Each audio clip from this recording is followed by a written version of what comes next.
Hello guys, how are you doing? This is your friend Santosh here, and today we are in talks with a amazing and wonderful friend. He is an author and a well-known friend of mine. So let me introduce to you Divyanshu Tripathi ji. Hello Divyanshu ji, how are you doing today? Yeah, I'm fine. I'm doing fine. Okay, Divyanshu Tripathi ji, would you like to introduce yourself to our audience, please? Just your basic information, your name, your place, and what you do. Hello friends. Hello Santosh ji. I am Devanshu Tripathi. I am an mechanical engineer and a published author and a poet. Mhm. And basically, you may say I am a writer. So Santosh ji is a very good friend of mine, and I feel lucky to have such an admirer of mine. Uh, So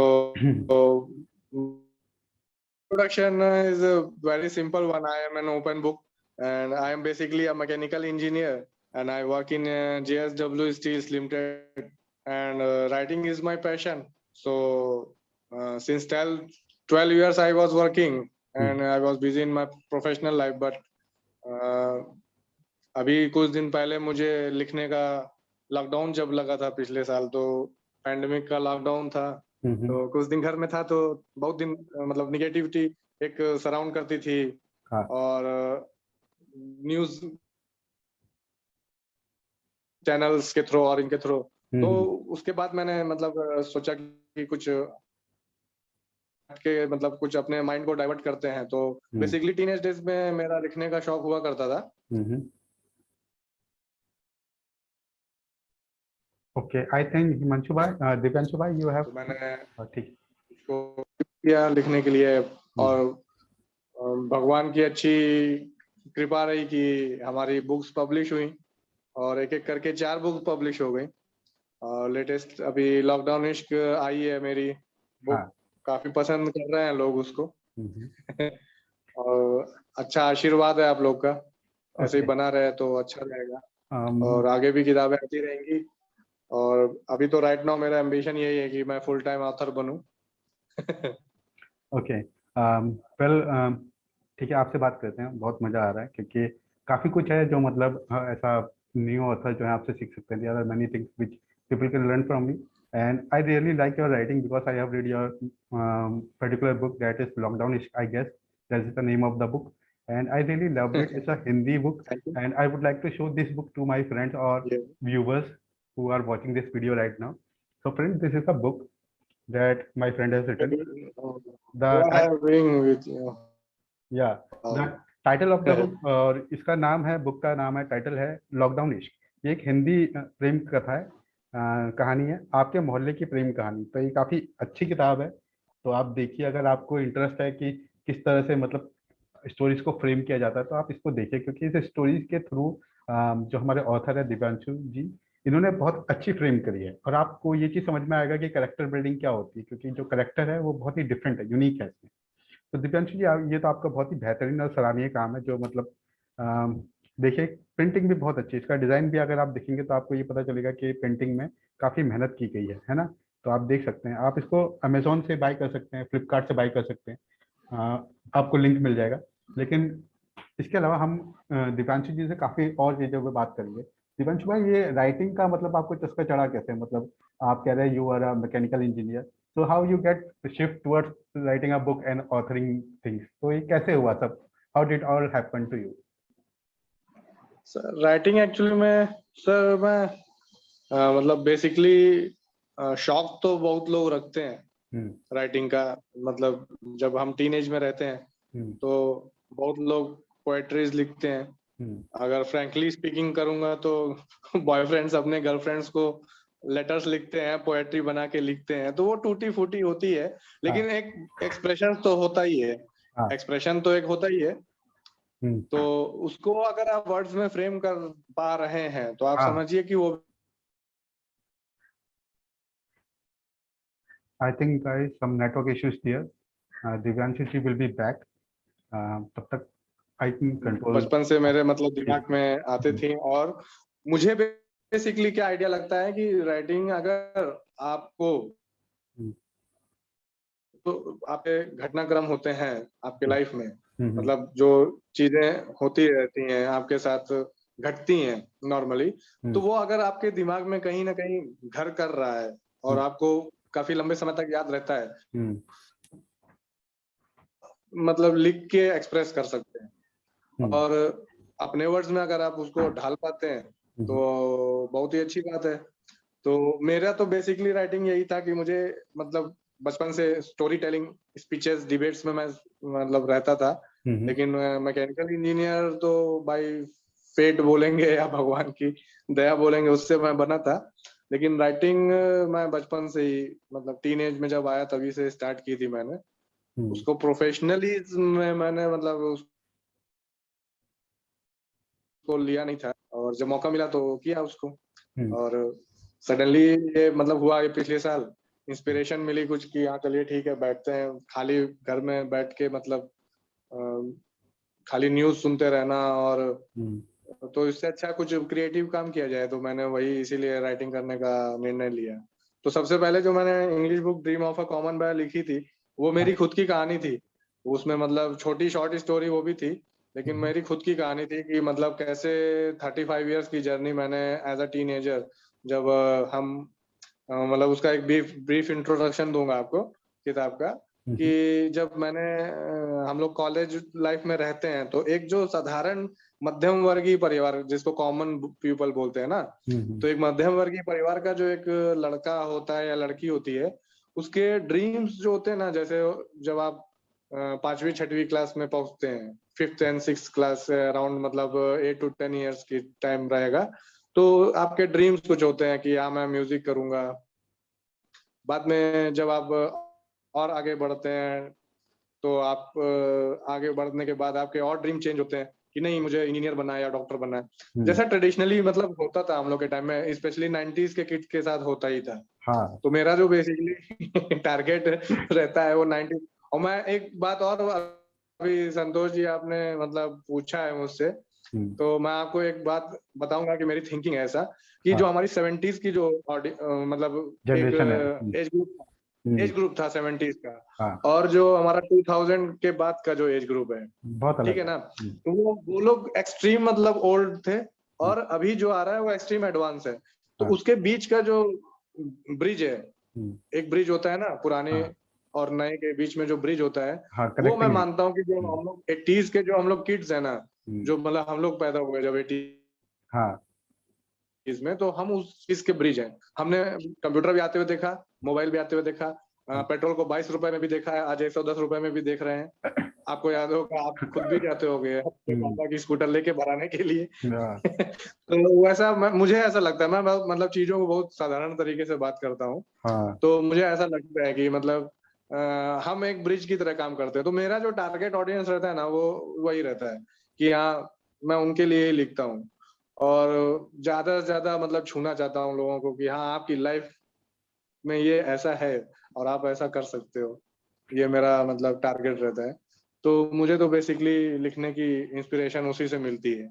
नहीं, बहुत बढ़िया है, बहुत ही शानदार लिखी है आपने ये स्टोरी। पथकड़ा की इसकी काफी इंटरेस्टिंग है और पढ़ने वाले को। ऐसे प्यार बना के रखेंगे, हाँ ऐसे ही प्यार बना के रखेंगे, आगे और भी कहानियां आती रहेंगी, जी, हम तो चाहते जुड़ी हैं हुई लोगों से आती रहें आती रहें। और हाल ही में आपको पुरस्कृत भी किया गया है। You got awarded with national, I what was the name, I got I think national writing literature. Awards.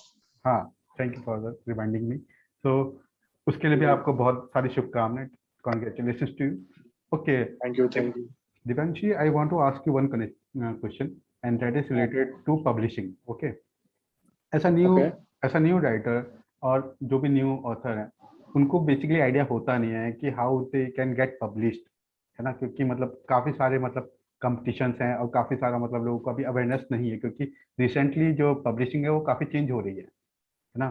तो जो नए ऑथर्स हैं हाँ, इनको आइडिया नहीं कि how can they get publish. तो आप कुछ आइडिया देंगे उनको, कुछ गाइडेंस किस तरह से वो पब्लिश हो सकते हैं। गाइडेंस सर, हाँ ठीक है, मैं गाइडेंस थोड़ा सा अपनी तरफ से मैं दे सकता हूँ। हम्म। कि जैसे होता क्या है कि एक्चुअल में हमको अभी पब्लिशिंग का जो क्राइटेरिया है, हाँ, वो हमको समझना जरूरी है आज के टाइम में। एक्चुअल में पहले ट्रेडिशनल पब्लिशिंग ज्यादा फैशन में था और अभी सेल्फ पब्लिशिंग आ चुका है। तो हमें एक्चुअल में पहले तो ये सोशल मीडिया में और काफी जगहों में ये भ्रांतियां बनी हुई हैं कि ये हमारा जो सेल्फ पब्लिशिंग है ये बहुत ही मतलब खराब चीज है, ऐसा बहुत लोग मानते हैं। लेकिन मेरा मानना ऐसा नहीं है। आप अपने बजट के हिसाब से आप पहले कहानी पूरी कीजिए। सबसे पहले स्क्रिप्ट को पूरा करना है। मैन्युस्क्रिप्ट, बहुत सारे ऑथर होते हैं, मतलब उनकी मैन्युस्क्रिप्ट पूरी नहीं रहती है और वो पब्लिशर्स को अप्रोच करने लगते हैं। तो उसमें क्या होता है कि आपकी जो कहानी है वो थोड़ी टूटी फूटी रह जाती है या क्वालिटी प्रूफ बात सही हो एडिटिंग नहीं पाता। हो पाती, प्रूफ एडिटिंग नहीं हो पाती है। तो मतलब उसमें बहुत सारा कमियां रह जाती हैं। तो और आपके जो एक्सपेक्टेशंस हैं बुक लिखने की, और बेसिकली नया राइटर हो कि मेरा खुद का पर्सनल एक्सपीरियंस है ये, जब आप फर्स्ट बुक लिखते हो और लॉन्च करते हो तो आपको लगता है कि now I am going to be a Chetan Bhagat. तो ऐसा होता नहीं है बेसिकली। और जो वो येलो स्टैंप लगा रहता है किताब के ऊपर कि 1 मिलियन कॉपीज सोल्ड, तो वो पहली बार में नहीं होने वाला है। मतलब एज अ पब्लिश ऑथर आपको टिप्स आप समझिए, एडवाइस समझिए, अपना दोस्त समझिए मुझे।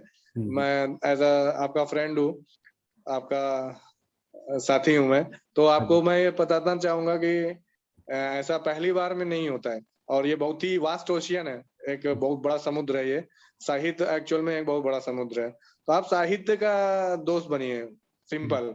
और जितना ज्यादा आप साहित्य के नजदीक जाने की कोशिश करेंगे, लिटरेचर के पास, आपको उतना ही ज्यादा आपका धीरे धीरे अप्रोच बढ़ता रहेगा, आपका रीच बढ़ता रहेगा। और इसके लिए आपको मतलब लेकिन मेहनत करनी पड़ेगी, और मेहनत का तो किसी फील्ड में कोई विकल्प नहीं है। हाँ, ये तो तो बेसिकली ये है कि सेल्फ पब्लिश में आप अपने बजट के हिसाब से जाइए और उसको देखिए, और अच्छे पब्लिशर्स को आप चूज कीजिए, उनके बारे में पता कीजिए कि हाँ ये पब्लिशर्स वेल एस्टेब्लिश्ड हैं कि नहीं है। तब आप उनसे प्रूफ रीडिंग करवाइए, एडिटिंग करवाइए, कवर डिजाइनिंग करवाइए प्रॉपर। अगर आपको खुद आती है तो आप खुद करिए, आपके फ्रेंड सर्किल में कोई है करता हो, आप उनसे हेल्प लीजिए। आजकल तो बहुत सारे लोग ऑनलाइन भी सपोर्ट देते हैं इन सब चीजों के लिए। तो बेसिकली मतलब पहले सबसे पहला मैन्युस्क्रिप्ट आप रेडी कर लीजिए। उसके बाद आप पब्लिशर से अप्रोच कीजिए। अगर अच्छा पब्लिशर आपको मिल गया है तो वो खुद ही आपको एक आइडिया दे देगा। नहीं हो रहा है, अगर आपको खुद एक आइडिया है तो आप उसका अच्छा सा एक कवर डिजाइन करवाइए। कवर डिजाइनिंग के बाद आप उसमें सोशल मीडिया में आप कैसे कैसे मतलब एक्टिवेट हो सकते हैं उसके भी आइडिया पब्लिशर देगा आपको। पब्लिशर का ऊपर विश्वास कीजिए, अपने पब्लिशर के ऊपर विश्वास कीजिए, आपको जरूर फायदा होगा। तो उसके बाद आप किताब आती है आपकी, जब रिलीज होती है, अच्छा लगता है हाथ में लेने के बाद, सबको पहली बार अच्छा लगता है। बहुत ही लगता है जैसे ड्रीम कम ट्रू हो गया। तो आप उसके लिए चलते रहिए आगे, बहुत अच्छा लगेगा। धन्यवाद दिव्यांशी। तो यही बेसिकली मेरा मेरा मानना भी यहाँ पर यही है कि आप सबसे पहले अपना आपका जो डॉक्यूमेंटेशन है, जो मैन्यूस्क्रिप्ट है, उसको आप कंप्लीट कीजिए, फिनिश कीजिए। उसके बाद देखिए कि उसमें आप क्या इंप्रूवमेंट कर सकते हैं, क्योंकि फिनिशिंग के बाद भी लास्ट टाइम भी आपको क्या होता है कि आपके अंदर ये क्वेश्चन आता है कि इसमें अभी भी कुछ इंप्रूव किया जा सकता है। तो आप पहले सेटिस्फाई हो जाइए अपनी तरफ से कि मैन्यूस्क्रिप्ट आपकी तरफ से परफेक्ट है, और आफ्टर दैट, हाँ, आफ्टर दैट आप सोचिए कि आपको मतलब you want to go with self publishing or you want to go with traditional publishing, you can choose either। इसमें संतोष जी एक बात और ऐड करना चाहूंगा मैं। हाँ जी, जरूर जरूर, श्योर। अगर आपको मतलब बुरा ना लगे तो। ना ना। एक्चुअल में क्या होता है कि आजकल एक और ट्रेंड चला हुआ है यहाँ पे कि लोगों को लगता है कि मैन्युस्क्रिप्ट में 20,000 वर्ड्स होंगे तभी अच्छी होगी, ऐसा लोगों को लगता है। हाँ। मैंने मैं नाम नहीं लूंगा, बहुत बड़े ऑथर से मेरे अप्रोच है, तो उन्होंने मुझसे क्वेश्चन किया था कि व्हाई ओनली 54 पेजेस। तो मैंने उनको भेजा था, मैं उनसे प्रभावित हूँ बहुत, मैं उनका फैन भी हूँ। तो उन्होंने बोला मुझे कि why only 54 pages Devanshu, this is your very good script and it can be a very इसमें डीप में जा सकते थे, पेजेस बढ़ा सकते थे, 100 पेजेस बुक और 200 पेजेस 100 पेजेस, 200 पेजेस। तो मैंने उनको सर, मैंने बोला सर, मतलब किताबों के पेजेस नहीं मायने रखते हैं। हाँ ठीक है, कोई टेम्पलेट नहीं छपा हुआ है, मैंने स्टोरी जो मैंने फ्रेम ऑफ माइंड किया, अगर वो क्वालिटी कंटेंट है तो वो जरूर अट्रैक्ट करेगा। वो 50 पेजेस की बुक हो, चाहे 114 पेजेस की बुक हो, चाहे वो 270 पेजेस की बुक हो, तो क्वालिटी ऑफ द कंटेंट पे हमको फोकस करना चाहिए। और मेरी 4 किताबें हैं, उसमें आप उसमें डिफरेंट पेजेस आपके मिलेंगे, और आप कभी भी कोशिश देखिएगा अगर, तो हमेशा क्वालिटी पे फोकस मैंने करने की कोशिश की थी, और अभी भी आज भी मैं कर रहा हूँ, क्वालिटी मेंटेन करने की कोशिश करता हूँ। तो क्वालिटी अपने तरफ से तो मुझे लगता है कि हाँ मैं कर रहा हूँ। आप लोग पढ़ के बताएंगे, अगर और पढ़ते जाएंगे तो आप लोग को पता चलेगा कि हाँ क्वालिटी है।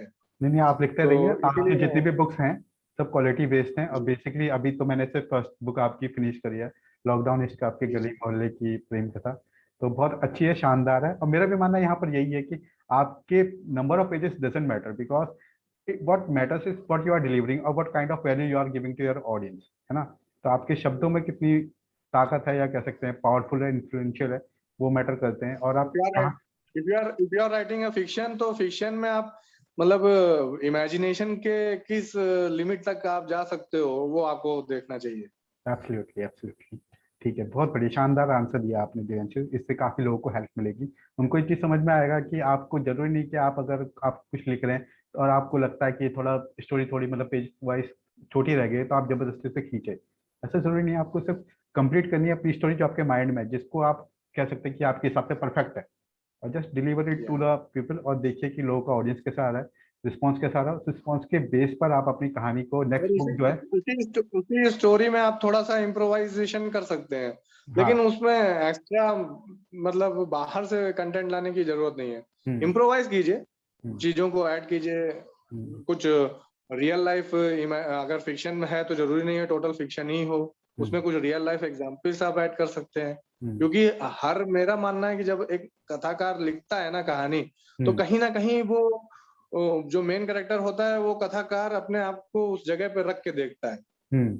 तो वहां पे अपने आप को रख के आप अपने थोड़े से रियल लाइफ एग्जांपल्स ला सकते हैं। जैसे मुझे आपने चेतन भगत जी की स्टोरी बहुत पसंद है। हम्म। एक दो तो पहले उनकी खुद की आत्मकथाएं थी, लेकिन जो वो फिक्शन अभी लिखते हैं ना, तो उसमें जो उनके रियल लाइफ एग्जांपल्स बहुत होते हैं।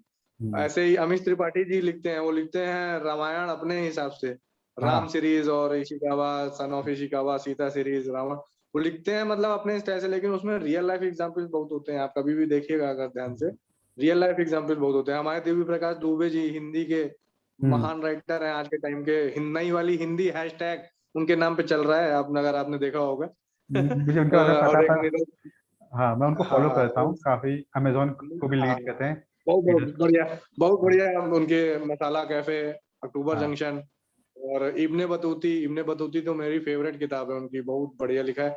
माँ को मतलब जैसे उन्होंने एक 17 साल की लड़की से लेके 65 साल की औरत तक उन्होंने जैसे दर्शाया है, तो वो इमेजिनेशन, वही मैं बोलता हूँ कि इमेजिनेशन मतलब किस लिमिट तक आप जा सकते हो। मैं तो बहुत, मुझे तो बहुत अच्छा लगता है, मैं फैन हूँ। ऑब्वियसली काफी लोग फैन हैं, हम सभी फैन हैं, क्योंकि हम चाहते हैं कि जो अच्छा कंटेंट है वो ऑडियंस तक पहुंचे। और इस वजह से आप यस, उसके पेज के वैल्यूज या काउंट को आप नोटिस ना करें, सिर्फ आप वैल्यू डिलीवर यस, करने की कोशिश करें। जहाँ वैल्यू मिलेगी ऑडियंस आपको अपने आप ही लाइक करने लग जाएगी, है ना। Yes, sure, okay sure. Divyanshu ji, I got another question for you, because I have so many questions. तो कोशिश करेंगे ज्यादा लोगों को बोर ना किया जाए, लेकिन इंपॉर्टेंट क्वेश्चन जो पूछना चाहिए, इसलिए मैं आपसे पूछ रहा हूँ। नेक्स्ट क्वेश्चन ये कि ऐसा राइटर, जैसे हम कई बार स्टोरी शुरू करते हैं, लेकिन होता क्या है, हम स्टार्ट तो कर देते हैं, लिखना तो हम स्टार्ट कर देते हैं फर्स्ट डे से, लेकिन बीच में क्या होता है कि हमारा फ्लो जो है टूट जाता है या रुक जाता है कुछ टाइम के लिए, या हो सकता है स्टोरी बिल्टअप ना हो पा रही हो, या राइटिंग कंटिन्यू नहीं हो पा रही है। तो इस टाइम पे एक ऑथर को क्या करना चाहिए, जो मतलब अपनी राइटिंग को आगे कंटिन्यू नहीं कर पा रहा है ड्यू टू सम रीजन, हो सकता है शायद टेंशन हो घर में, या साइकोलॉजिकली कोई डिस्टर्ब हो, या हैप्पीनेस ना हो, या इनर विल ना आ रही हो। तो कैसे मतलब अपने जो फ्लो है, जो राइटिंग जूस है, उसको फिर से रिक्रिएट कर सकता है। देखिए संतोष जी, बहुत बढ़िया आपने सवाल बोला है ये। मतलब ये रियल लाइफ का एक मतलब होता है, सबके बहुत लोग के साथ होता है। लेकिन मुझे ऐसा क्या लगता है ना कि जब आपने जैसे स्टोरी लिखनी स्टार्ट की है, तो सर्कमस्टेंसेस के कारण वो रुक सकती है, लेकिन कभी ना कभी अगर आप एक अंदर अपने राइटर को जगा के रखोगे, तो वो कभी ना कभी तो वो बाहर आएगी ही आएगी। तो आप उसको टाइम दीजिए, गिव द टाइम। टाइम आप जितना देंगे उतना ज्यादा अच्छा है। और हमें सबसे ज्यादा लिखने के लिए, स्टोरी फिनिश करने के लिए जो सबसे बड़ा हमारा दोस्त होता है वो है धैर्य, जो हमको रखना चाहिए। धैर्य रखना चाहिए। ठीक है, आज सर्कमस्टेंसेस कुछ और हैं, हम काम में बिजी हैं, या घर में कोई बीमार पड़ गया है, या कोई बहुत इमरजेंसी हमारे ऊपर फाइनेंशियल लोड आ गया है, मे बी ये भी हो सकता है। तो ये सब चीजें आती हैं, ये रियल लाइफ में बहुत होती हैं। ऑथर भी इंसान ही है, ऑथर कोई बाहर से तो आया नहीं है, वो भी हम लोग के बीच से ही निकलते हैं। तो इसलिए धैर्य रखना बहुत जरूरी है। और अपना जो फ्रेम है आपका एज अ राइटर, जो फ्रेम है उसको मत कभी, मतलब राइटर को अपने अंदर से मत निकालिए, बस मेरा ये कहना है। राइटर जो इमेजिनेशन होता है, जो सोचता है, बहुत सारी चीजों को अपने मन में लेके चलता है। आप अपने रियल लाइफ एग्जांपल्स फेस कीजिए। ऐसा मत सोचिए कि मतलब आप राइटर पोएट्री सोच रहे हो तो मतलब आप आटे दाल का भाव भूल जाओगे। ऐसा नहीं होने वाला है, ऐसा कुछ नहीं होता है। वो आपके अंदर चलता है। आप अपने सारे काम करो, सब कुछ करो, लेकिन अपने अंदर का राइटर कभी मत जाने दीजिए। और अगर राइटर कभी नहीं गया है और आपका इमेजिनेशन जो पावर है वो जिंदा है, तो आप पक्का आपकी स्टोरी पूरी होगी। तो मेरा तो टिप यही है कि धैर्य बना के रखें, और अपना लिखने का जो एक अंदर में आपके ब्रेन है उसको कभी मत शांत होने दें। उस ब्रेन को हमेशा जिंदा रखें अपने अंदर, तो आपकी स्टोरी की हमेशा पूरी होगी। कोई भी सर्कमस्टेंसेस आपको मतलब रोक नहीं सकते कहानी पूरी करने के लिए। होता है, थोड़ा टाइम पीरियड लगता है, लेकिन अवश्य आपका जो स्टोरी लाइन है, आपकी स्क्रिप्ट है, या आपके माइंड में जो भी पोएट्री है, बहुत बहुत दिन बहुत बहुत बहुत बार ऐसा होता है कि हमको 10 लाइन की पोएट्री लिखने में भी एक एक महीना लग जाता है। तो वो ऐसा नहीं है, वो अगर बन रहा है तो क्वालिटी कंटेंट बन रहा है। मुझे ऐसा लगता है कि जितना टाइम फ्रेम जाता जाता है तो क्वालिटी कंटेंट बनता है। तो उस बात को आप माइंड में रखिए, हमेशा अपने अंदर के राइटर को हमेशा जगा के रखिए। स्थितियां विपरीत होने दीजिए, उससे कुछ नहीं होता है। दिव्यांश जी, हम सभी किताबें पसंद करते हैं क्योंकि हम सभी लेखक हैं, तो हमें डेफिनेटली रीडिंग हमें हमारी पहली चॉइस होती है कि हम किसी भी चीज़ को मतलब पहले रीड करते हैं और समझने की कोशिश करते हैं कि लेखक के मन में या राइटर के मन में क्या है, क्या विचार है, क्या उसने लिखा है। तो आपके ऐसे कौन से लेखक हैं, जो कुछ तो इंडियन लेखक होंगे जो भारतीय लेखक हैं या इंडियन ऑथर्स हैं जो आपके फेवरेट होंगे, जिनको आप पढ़ना पसंद करते हैं उनकी बुक्स, और कुछ होंगे बाहर के शायद जो फॉरेनर्स हैं ना, तो आपके जो फेवरेट फॉरेनर में तो रोंडा जी की मैं किताबें पढ़ता हूँ, सीक्रेट, उन्होंने मैंने सबसे पहले पढ़ी थी। और रॉबिन शर्मा जी की मैंने पढ़ी थी, the monk who sold Ferrari. वही सब मतलब बहुत पहले से पढ़ता था मैं, तो लिखने का शौक उन्हीं लोग से आया। लेकिन इंडियन राइटर्स में अगर आप बोलोगे तो अमीश त्रिपाठी जी को फॉलो करता हूँ मैं। हमारे बढ़िया Ram series, Ishikawa, son of Ikshvaku, Sita series, और वो अच्छी अच्छी किताबें उन्होंने लिखी हैं। और उन्होंने रामायण को अपने पर्सपेक्टिव से पेश किया है। वो इतना बढ़िया इमेजिनेशन पावर है, मतलब आप कभी भी देखोगे तो बहुत अच्छा लगेगा। आपने भी पढ़ी होंगी। और इसके अलावा हमारे चेतन भगत सर हैं, इतना बढ़िया मतलब कॉमन लाइफ को लेके ऐसा उन्होंने स्टोरी वो फ्रेम करते हैं कि मजा आ जाता है पढ़ने में। अब उनकी तो मूवीज बनने लगी हैं किताबों की। बहुत काफी हाई प्रोफाइल राइटर बन चुके हैं वो आज के टाइम में। और उनके इंटरव्यू, सेलिब्रिटी इंटरव्यूज लेते हैं तो पूरा मिलियन लोग देखने लगते हैं आज के टाइम में, जब भी आते हैं फेसबुक लाइव पे। बड़े बड़े, कल ही मैं देख रहा था उन्होंने भावेश अग्रवाल जी का इंटरव्यू लिया था, जो हमारे ओला कैब के सीईओ हैं।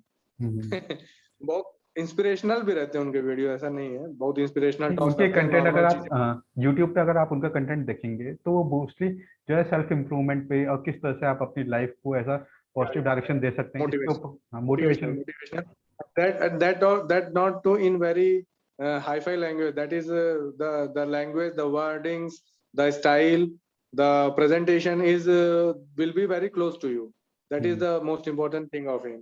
कि जो उनकी प्रेजेंटेशन जो स्टाइल होती है, चाहे किताब की हो चाहे उनकी लाइव हो, वो मतलब बहुत ही रियल लाइफ से जुड़ी हुई होती है। Because he is also grown from a middle class family, और he was a bright student, no doubt, but he has He has faced seen so his many challenges. struggles.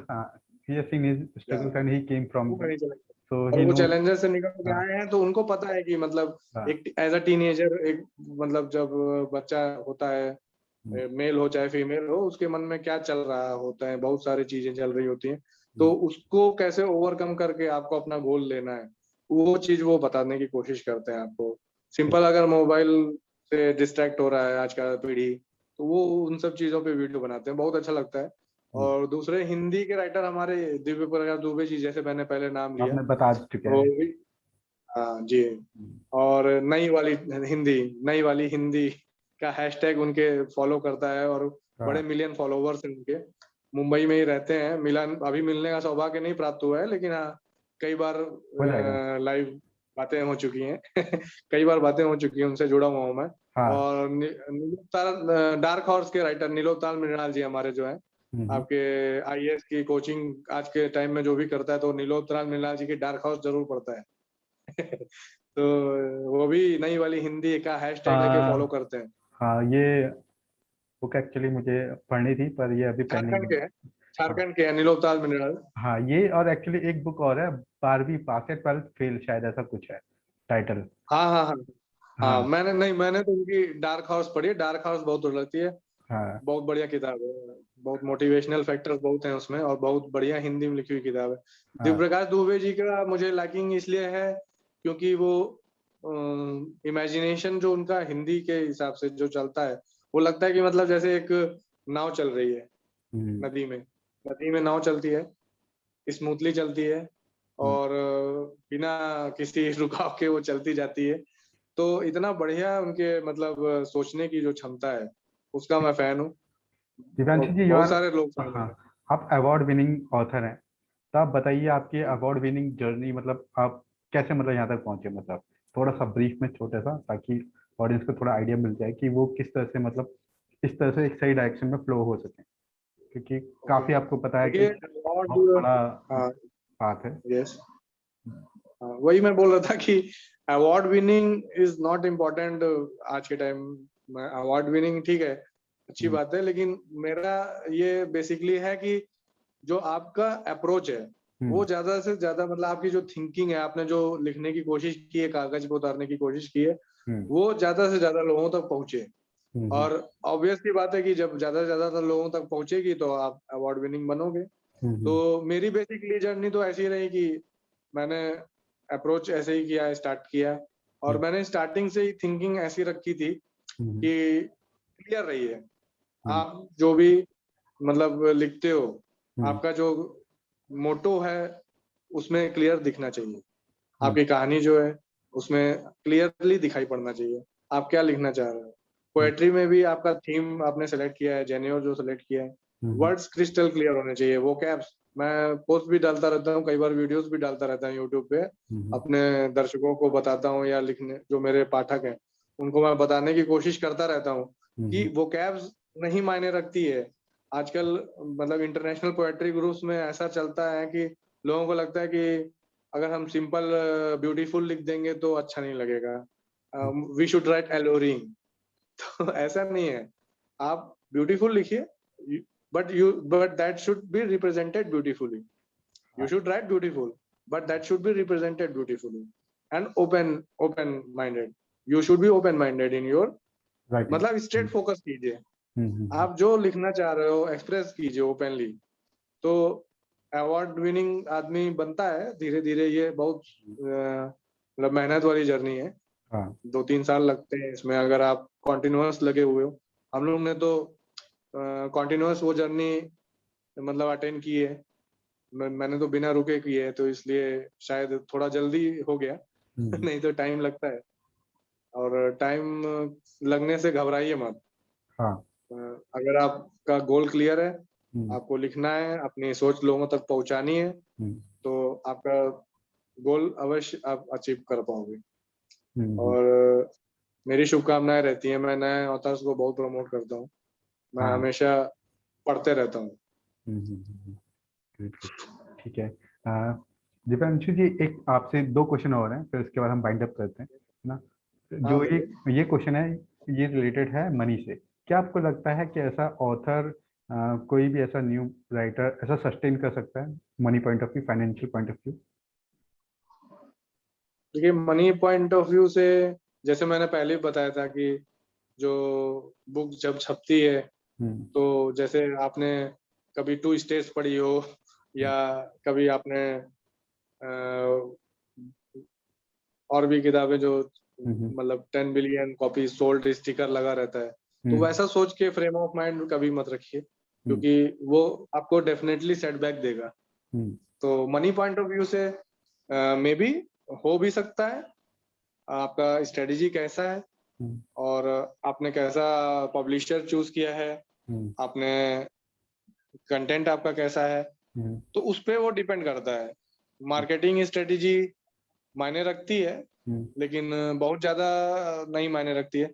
मैं आपको एक छोटा सा एग्जांपल बताऊंगा कि मतलब आर्टिकल कभी कभी इसके सपोर्ट में निकलते रहते हैं कि लोगों को ऐसा क्या लगता है कि जैसे जब मैंने कोई किताब निकाली, ठीक है ना, अगर लोगों को लग कि तो मैंने अगर बुक बहुत बड़ा mega book launch event organize करवा दिया है, ठीक है, तो उनको लगता है कि मैं बेस्ट सेलिंग ऑथर बन जाऊंगा, लेकिन ऐसा कुछ नहीं होता है।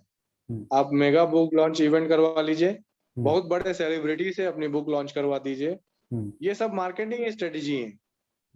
अल्टीमेटली जो क्वालिटी चीज ऑफ द हिट कंटेंट है। करती है वो कंटेंट ही क्लियर हिट करती है। आप सोशल मीडिया पे भी प्रमोट करके किताब को बढ़िया बना सकते हो, और वो मेरे साथ हुआ है, मैंने किया है। मेरी बुक फर्स्ट आई थी, मुझे नहीं था कि मेरी बुक बेस्ट सेलिंग में आएगी, और मेरी ड्रीम ऑफ ए कॉमन में आप अभी भी देख सकते हैं, तो उसने 100 में, बहुत नहीं टॉप में नहीं, लेकिन हाँ टॉप 20 तक सेलेक्ट हो गई थी, आ गई थी वो वन टाइम। तो वो आप अचीव कर सकते हो, ऐसा कुछ नहीं है। आप खुद की मार्केटिंग स्किल से भी कर सकते हो। आप खुद से करिए, रिग्रेस कीजिए, उसको बार बार कीजिए, लेकिन इसका मतलब ये नहीं कि आप पीछे बढ़ जाइए, लेकिन हाँ कीजिए। अच्छा। और वो जरूर आपको हेल्प करेगा। ठीक है। तो मनी मेकिंग टारगेट नहीं होना चाहिए, होना चाहिए, लेकिन इतना भी मतलब उसको सोच के ऐसा ना हो कि कहीं मेरी बुक उतनी नहीं बिकी। कभी तो कभी ऐसा भी होता है, हार्ट पे तो नहीं लेना नहीं फिर। बिकी तो आप अपनी जर्नी मत एंड कर दीजिए वहां पे। ठीक है। बहुत बढ़िया, मुझे भी यही लगता है, क्योंकि अगर आप ऐसा पॉइंट ऑफ व्यू से अगर आप कर रहे हैं, तो आपको पहले तो अपनी फाइनेंशियल जो स्ट्रेटेजी है उसको स्ट्रांग रखना चाहिए, और यस। इमोशनल नहीं होना चाहिए कि आपकी बुक अगर आप लिख रहे हैं, हो सकता है, क्योंकि ये बेसिकली डिपेंड करता है जी। ऑडियंस पे। ऑडियंस को हो सकता है आपको पर्टिकुलर जो वर्क है वो पसंद आए उस टाइम पे, या ना आए, या आपकी हो सकता है इम्प्रूवमेंट की स्टेज हो। तो आप कंटिन्यू करिए। हाँ, और कई बार संतोष जी क्या होता है ना कि हम एक एज ग्रुप को टारगेट करके लिखते हैं। हमारी हम्म, कहानी जो होती है वो हम लिखते नहीं है, मतलब वो इंटरप्रेट करके दिखाती है। हम्म, जब आप पढ़ के देखोगे तो वो एक डेफिनेट एज ग्रुप को ही टारगेट हो जाती है। हम्म, तो उससे क्या होता है कि हमारी सेलिंग थोड़ी सी वो होती है, लेकिन उसमें हमें विचलित नहीं होना चाहिए। विचलित होने की कोई बात नहीं है, आपकी जो जर्नी है वो चलती रहेगी ऐसे ही, हम्म, और उसको मत बंद होइए। जैसे पहले भी बोला था कि रुकिए मत, अपने अंदर के राइटर को जिंदा रखिए। अगर राइटर एक बार जगा दिया है ना, तो उसको मरने मत दीजिए, क्योंकि राइटर जितना सोच सकता है वो हम्म। बाकी दुनिया का कोई साइंटिस्ट भी नहीं सोच सकता, ये मेरा मानना है। हाँ, जहाँ ना पहुंचे रवि, वहाँ पहुंचे कवि। जी हाँ, काफी जी बिल्कुल। फेमस शायर है ये, बिल्कुल बिल्कुल। है ना। यस। ठीक है। दिव्यांश जी, आज आपने काफ़ी टाइम दिया हमें, इसके लिए थैंक यू। हम कोशिश करते हैं कि जल्दी आपकी बुक मेरा सौभाग्य है संतोष जी, मेरा सौभाग्य है। दोबारा आपको इस it's my channel. Pleasure. Thank you so much Divyansh ji. कोशिश करेंगे आपको दोबारा इस चैनल पर लाया जाए आने वाले टाइम पे। तो मुझे लगता है कि आप बाइंड अप करना चाहिए, लेकिन जान से पहले अगर आप कुछ कहना चाहेंगे ऑडियंस से, ताकि वो मतलब आपको जान सके, कहाँ वो आपको फॉलो करें, या वो कैसे आपसे कनेक्ट कर सकते हैं। हो सकता है किसी के कुछ क्वेश्चन हो उस इंटरव्यू को देखने के बाद, और वो आपसे कुछ सवाल पूछना चाहे, आपकी बुक्स के बारे में पूछना चाहे कि आपकी बुक्स कहाँ मिल सकती हैं, उसको कैसे वो खरीद सकता है, या आपसे कनेक्ट हो सकता है। क्योंकि हम भी एक ग्रुप रन करते हैं जहाँ पे ऑथर्स के लिए है, यह है मास्टरमाइंड ऑथर ग्रुप्स। तो उसके भी आप मेंबर हैं। हाँ, तो आप जरा बता दीजिए ऑडियंस को कि कहाँ वो आपसे जुड़ सकते हैं। तो संतोष जी देखिए, मुझसे अगर जुड़ना है तो आप मेरे फेसबुक आईडी पे आइए, देवांशु त्रिपाठी मेरा फेसबुक आईडी है। इंस्टा पे आप देवांशु राइट्स पे आ सकते हैं, आप डायरेक्ट लिंक पे आ सकते हैं, देवांशु राइट्स। इंस्टाग्राम पे आइए, मेरा ईमेल आईडी है devanshutripathi41@gmail.com, वहां पे भी आप डायरेक्ट आके मुझसे कनेक्ट कर सकते हैं। yahoo.com पे भी मैं हूँ, devanshu_mechanical@yahoo.co.in। आप मेरे से जिस तरह से भी जुड़ना चाहें, व्हाट्सएप नंबर भी 8108867622 है। आप डायरेक्ट आइए, मुझसे जुड़िए व्हाट्सएप पे, किसी भी तरीके से आप मुझसे जुड़ सकते हैं। और मेरा पेज भी है देवांशु त्रिपाठी के नाम से, फेसबुक पेज भी मैं चलाता हूँ, क्योंकि सबको पता है कि 5000 के बाद लिमिट हो जाती है तो जुड़े रहना तो जरूरी है भाई, जुड़े नहीं रहेंगे तो फिर आगे कैसे बढ़ेंगे। तो जुड़े रहना बहुत जरूरी है, तो इसलिए मैं देवांशु त्रिपाठी आईडी के साथ साथ देवांशु त्रिपाठी पेज भी चलाता हूँ। और बुक्स बाकी मेरी चार बुक्स हैं, अभी तक रिलीज हुई हैं आज तक। First book dream of a common boy थी, एविंस पब पब्लिकेशन छत्तीसगढ़ से रिलीज हुई थी। उसको आप Flipkart, Amazon good reads, Google, Amazon Kindle, link मैं शेयर करूंगा अपनी टाइमलाइन पे, आप आके देख सकते हैं। और second book amazing facts of Indian mythology, उसको मैंने रामायण के जो छोटे छोटे आप बोल सकते हैं उदाहरण होते हैं, जिनको मैंने कॉर्पोरेट लाइफ में कन्वर्ट किया था कि हम कॉर्पोरेट लाइफ में कैसे ले सकते हैं, तो वो बुक मैंने लिखी थी, amazing facts of Indian mythology. और उसी के लिए अवार्ड भी मिला, इंडिया प्राइम अवार्ड उसी के लिए मिला मुझे। और मोटिवेशनल स्क्रिप्ट का गुजरात साहित्य अकादमी अवार्ड भी उसी के लिए मिला था।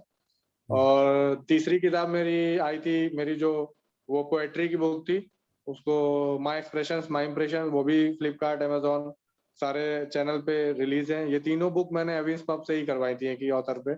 इसीलिए मैं आप लोग को पहले भी बोल रहा था कि अपने पब्लिशर पे भरोसा कीजिए तो मैंने भरोसा किया और उसके पॉजिटिव रिजल्ट्स मुझे मिले हैं। और चौथी बुक मेरी जो लॉकडाउन इश्क, अभी जो संतोष जी ने दिखाई, उसका ब्यूटीफुल कवर दिखाया, दोनों एक लड़का एक लड़की बालकनी पे खड़े होके आपस में कुछ गुफ्तगू कर रहे हैं तो वो किताब भी मैंने बुक्स क्लिनिक से पब्लिश करवाई थी, वो भी अमेजोन, फ्लिपकार्ट सारे ऑनलाइन चैनल्स पे अवेलेबल है। और जो ऑनलाइन पढ़ना चाहते हैं उनके लिए किंडल पे भी अवेलेबल है। तो जुड़िए, आप मुझसे जुड़िए, किसी भी माध्यम से जुड़िए, व्हाट्सएप पे आइए, मुझसे फेसबुक पे आइए, इंस्टाग्राम पे आइए, I am available every time. और संतोष जी का जो बढ़िया ऑथर्स का जो इन्होंने ग्रुप बनाया हुआ है, मास्टरमाइंड ग्रुप, उसमें भी मैं ऐड हूँ। वहां पे भी आप मेरे पोस्ट देख सकते हैं, मैं आता रहता हूँ वहां पे बार बार अपने पोस्ट के साथ, अपने टाइटल्स के साथ, कभी कभी पोएट्री भी डालता हूँ। और yourquote.in पे भी आप फॉलो कर सकते हैं, मैं शायरी लिखता हूँ उसमें। बाकी इंस्टाग्राम पे तो मैंने पहले ही बता दिया। तो सोशल मीडिया में बहुत सारे माध्यम है जिससे आप जुड़ सकते हैं देवांशु त्रिपाठी से। You can connect Devanshu Tripathi directly. या thank you Divyanshu ji. Basically guys, आपको अगर कनेक्ट करना है तो आप इनको फॉलो कर सकते हैं मेजर सोशल हैंडलर्स पे। ये फेसबुक पे अवेलेबल हैं, ये आपको इंस्टाग्राम पे मिल जाएंगे। इसके अलावा आप इनको व्हाट्सअप भी कर सकते हैं। तो ये जितनी डिटेल इन्फॉर्मेशन है ये आपको डिस्क्रिप्शन में आगे मिल जाएगी फ्यूचर में, तो आप उसके थ्रू डायरेक्ट लिंक से इनसे कनेक्ट हो सकते हैं। और आपको कनेक्ट होना चाहिए, क्योंकि अगर आप ऐसा राइटर है तो आपको ऐसा कम्युनिटी की ज़रूरत पड़ती है। आपको सीखना पड़ेगा कि किस तरह से दूसरे ऑथर्स या दूसरे जो आपसे एक्सपीरियंस होल्डर हैं वो वर्क करते हैं। तो it's a good thing, you can learn so many things from the people who have already done it. So thank you Divyanshu ji. Once again, I would like to thank you for giving your precious time for conducting this session, and I hope कि हमारी audience को सबको मजा आया होगा। Pleasure Santosh ji. Thank you Divyanshu, फिर कभी आपसे और फिर मुलाकात करते हैं।